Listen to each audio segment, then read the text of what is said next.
This channel does not promote any violent, harmful, or illegal activities. All content provided by this channel is meant for an educational purpose only. শতবর্ষে রাষ্ট্রীয় স্বয়ংসেবক সংঘ এবং সেখানে উপস্থিত প্রধানমন্ত্রী নরেন্দ্র মোদী কি বক্তব্য রাখছেন শোনাবো। लोक संग्रह का डॉक्टर साहब का ये तरीका कुछ कुछ अगर समझना है तो हम कुम्हार को याद करते हैं। जैसे कुम्हार ईंट पकाता है तो जमीन की सामान्य सी मिट्टी से शुरू करता है। कुम्हार मिट्टी को लाता है, उस पर मेहनत करता है, उसे आकार देकर तपता है, खुद भी तपता है, मिट्टी को भी तपाता है, फिर उन ईंटों को इकट्ठा करके उनसे भव्य इमारत बनाता है। ऐसे ही डॉक्टर साहब बिल्कुल सामान्य लोगों को चुनते थे, फिर उनको सिखाते थे, विजन देते थे, उनको गढ़ते थे। इस तरह वो देश के लिए समर्पित स्वयंसेवक तैयार करते थे। इसलिए संघ के बारे में कहा जाता है कि इसमें सामान्य लोग मिलकर असामान्य अभूतपूर्व कार्य करते हैं।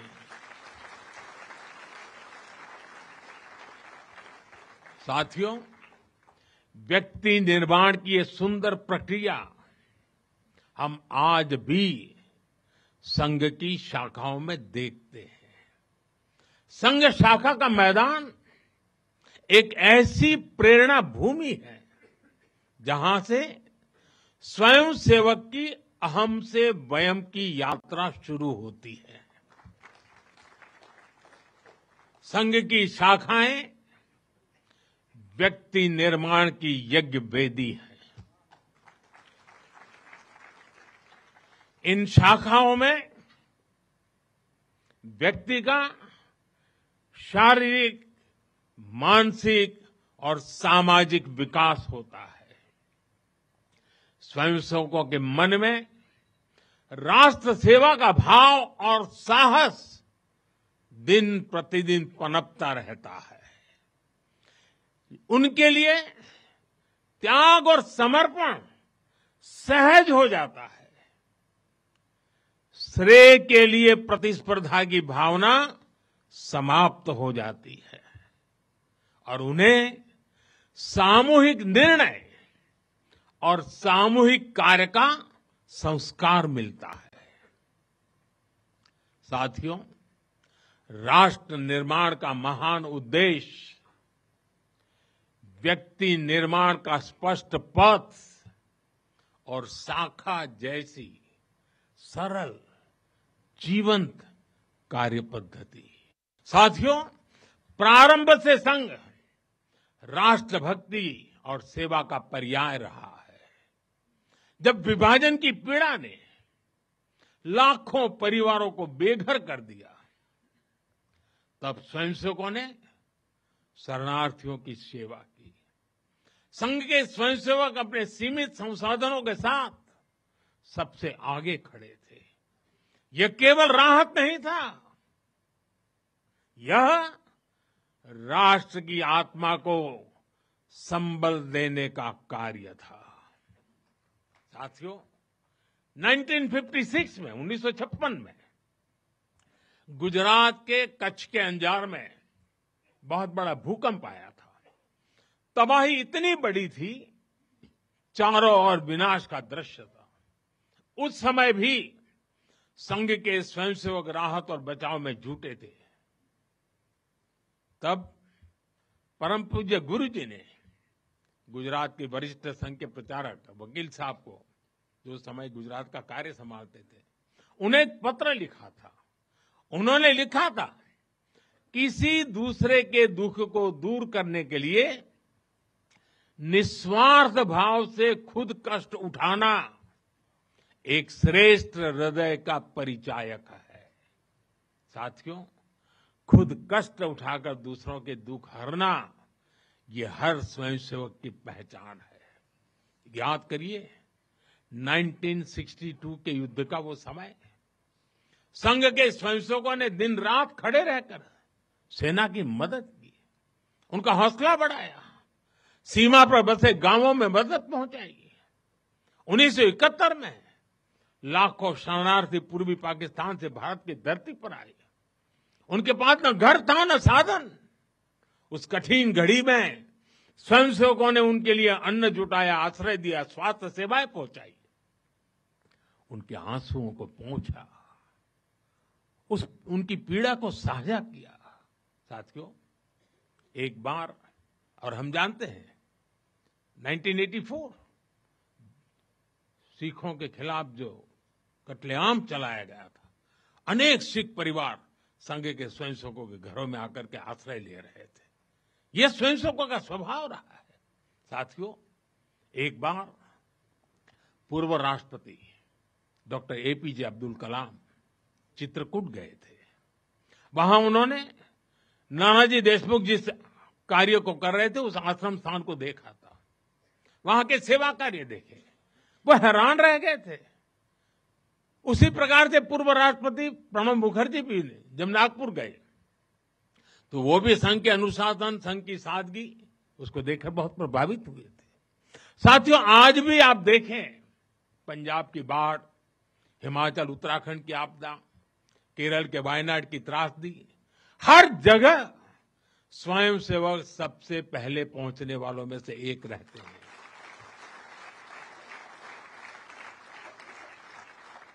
कोरोना काल में तो पूरी दुनिया ने संघ के साहस और सेवा भाव का प्रत्यक्ष प्रमाण देखा है।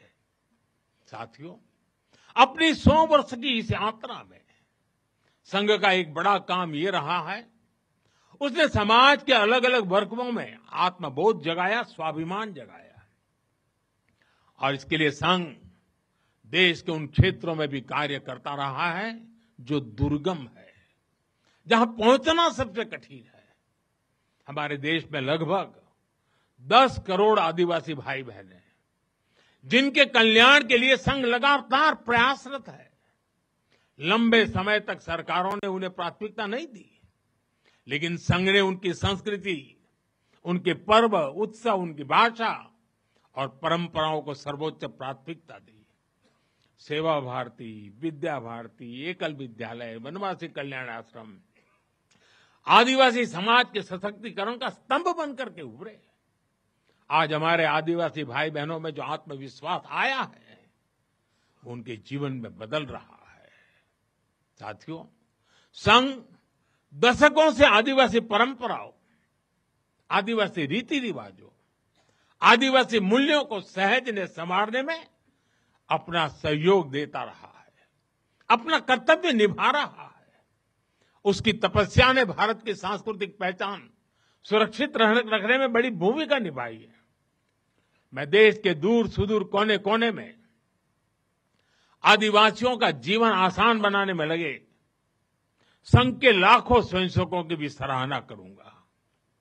साथियों, समाज में सदियों से घर कर चुकी जो बीमारियां हैं, जो ऊंच नीच की भावना है, जो कुप्रथाएं हैं, छुआछूत जैसी गंदगी भरी पड़ी है, ये हिंदू समाज की बहुत बड़ी चुनौती रही है।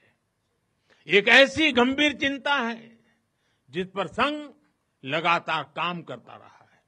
एक बार महात्मा गांधी जी वर्धा में संघ के शिविर में गए थे। उन्होंने भी संघ में समता, ममता, समरसता, समभाव, मम भाव, ये जो कुछ भी देखा उसकी खुलकर तारीफ की थी। और आप देखिए, डॉक्टर साहब से लेकर आज तक संघ की हर महान विभूति ने, हर सरसंघ चालक ने भेदभाव और छुआछूत के खिलाफ लड़ाई लड़ी है। परम पूज्य गुरु जी ने निरंतर न हिंदू पतितो भवेत की भावना को आगे बढ़ाया। यानी हर हिंदू एक ही परिवार है, कोई भी हिंदू कभी पतित या नीचा नहीं हो सकता।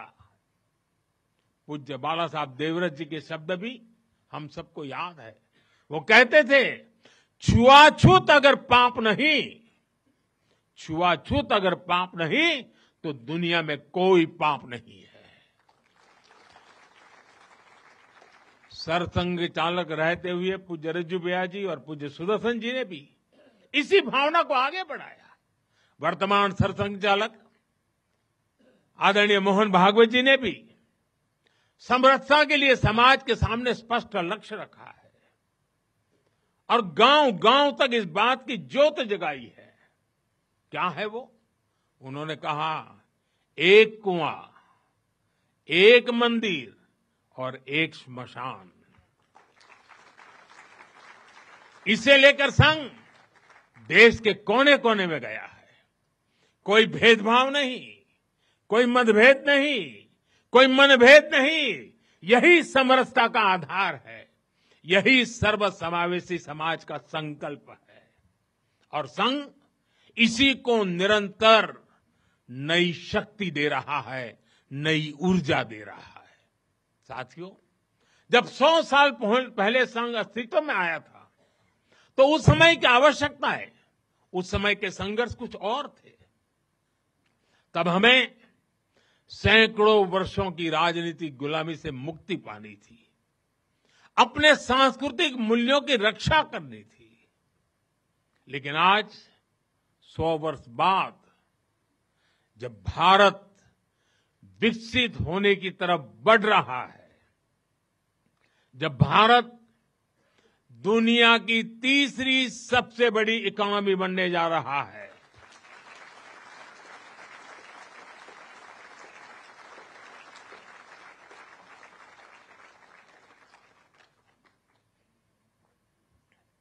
जब देश और देश का बहुत बड़ा गरीब वर्ग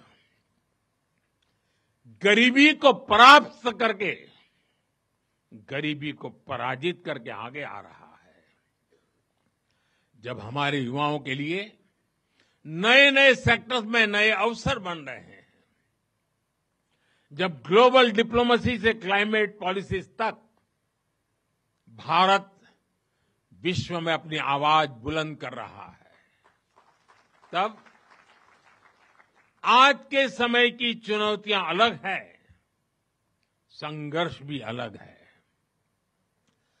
दूसरे देशों पर आर्थिक निर्भरता हमारी एकता को तोड़ने की साजिश है। डेमोग्राफी में बदलाव के षड्यंत्र। एक प्रधानमंत्री के नाते मैं नम्रतापूर्वक कहूंगा कि मुझे बहुत संतोष है कि हमारी सरकार इन चुनौतियों से तेजी से निपट रही है।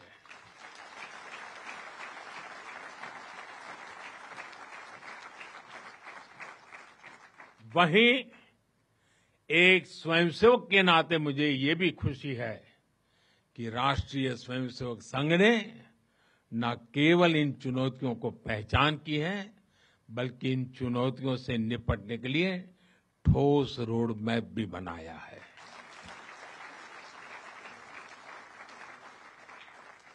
अभी माननीय दत्ता जी ने जिन चीजों का उल्लेख किया, मैं अपने तरीके से फिर से एक बार उसका उल्लेख करना चाहूंगा। साथियों, संघ के पंच परिवर्तन, स्वबोध, सामाजिक समरसता, कुटुंब प्रबोधन, नागरिक शिष्टाचार और पर्यावरण, ये संकल्प हर स्वयंसेवक के लिए देश के समक्ष उपस्थित चुनौतियों को परास्त करने की बहुत बड़ी प्रेरणा है। साथियों, स्वबोध यानी स्वयं का बोध, स्वबोध यानी गुलामी की मानसिकता से मुक्त होकर अपनी विरासत पर गर्व करना, स्वभाषा पर गर्व करना। स्वबोध यानी स्वदेशी, आत्मनिर्भर होना। और मेरे देशवासियों, ये बात समझ के चलिए, आत्मनिर्भर ये विकल्प के तौर पर नहीं है, ये अनिवार्यता के रूप में है।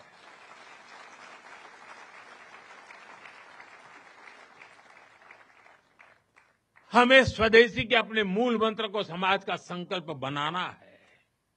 हमें वोकल फॉर लोकल के अभियान को उसकी सफलता के लिए वोकल फॉर लोकल ये हमारा निरंतर एक नई ऊर्जा प्रदान करने वाला घोषवाक्य होना चाहिए। प्रयास होना चाहिए। साथियों, संघ ने सामाजिक समरसता को हमेशा अपनी प्राथमिकता बनाए रखा है। सामाजिक समरसता यानी वंचित को वरीयता देकर सामाजिक न्याय की स्थापना करना, देश की एकता को बढ़ाना। आज राष्ट्र के सामने ऐसे संकट खड़े हो रहे हैं जो हमारी एकता, हमारी संस्कृति और हमारी सुरक्षा पर सीधा प्रहार कर रहे हैं। अलगाववादी सोच, क्षेत्रवाद, कभी जाति, कभी भाषा को लेकर विवाद, कभी बाहरी शक्तियों द्वारा भड़काई गई विभाजनकारी प्रवृत्तियां, ये सब अनगिनत चुनौतियां हमारे सामने खड़ी है। भारत की आत्मा हमेशा विविधता में एकता ही रही है। अगर इस सूत्र को तोड़ा गया तो भारत की शक्ति भी कमजोर होगी और इसलिए हमें इस सूत्र को निरंतर जीना है, उसे मजबूती देनी है। साथियों, सामाजिक समरसता को आज डेमोग्राफी में बदलाव के षड्यंत्र से, घुसपैठियों से भी बड़ी चुनौती मिल रही है। ये हमारी आंतरिक सुरक्षा और भविष्य की शांति से भी जुड़ा हुआ प्रश्न है और इसलिए मैंने लाल किले से डेमोग्राफी मिशन की घोषणा की है। हमें इस चुनौती से सतर्क रहना है, इसका डटकर मुकाबला करना है। साथियों, कुटुंब प्रबोधन आज समय की मांग है। जो समाज शास्त्र के सदियों से चली आई पंडितों की भाषा है, उनका कहना है, हजारों साल तक भारत के जीवन में जो प्राण शक्ति रही है, उसके अंदर एक कारण उसकी परिवार संस्था है। भारतीय समाज व्यवस्था की सबसे मजबूत इकाई अगर कोई है तो भारतीय समाज में पनपी हुई एक मजबूत परिवार व्यवस्था है। कुटुंब प्रबोधन यानी उस परिवार संस्कृति का पोषण जो भारतीय सभ्यता का आधार है, जो भारतीय संस्कृति से प्रेरित है, जो जड़ों से जुड़े हैं। परिवार के मूल्य, बुजुर्गों का सम्मान, नारी शक्ति का आदर, नौजवानों में संस्कार, अपने परिवार के प्रति दायित्व को निभाना, उसे समझना, उस दिशा में परिवार को, समाज को जागरूक करना बहुत ही आवश्यक है। साथियों, अलग अलग कालखंड में जो भी देश आगे बढ़ा, उसमें नागरिक शिष्टाचार की बहुत बड़ी भूमिका रही है। नागरिक शिष्टाचार अर्थात कर्तव्य की भावना, नागरिक कर्तव्य का बोध हर देशवासी में हो। स्वच्छता को बढ़ावा, देश की संपत्ति का सम्मान, नियमों और कानूनों का सम्मान, हमें इसे लेकर आगे बढ़ना है। हमारे संविधान की भावना है नागरिक अपने कर्तव्यों का पालन करे। हमें संविधान की इसी भावना को निरंतर सशक्त करना है। साथियों, पर्यावरण की रक्षा वर्तमान और आने वाली पीढ़ियों के लिए बहुत जरूरी है। ये पूरी मानवता के भविष्य से जुड़ा है। हमें इकोनॉमी के साथ ही इकोलॉजी की भी चिंता करनी है। जल संरक्षण, ग्रीन एनर्जी, क्लीन एनर्जी, ये सारे अभियान इसी दिशा में है। साथियों, संघ के ये पंच परिवर्तन, ये वो साधन है जो देश का सामर्थ्य बढ़ाएंगे,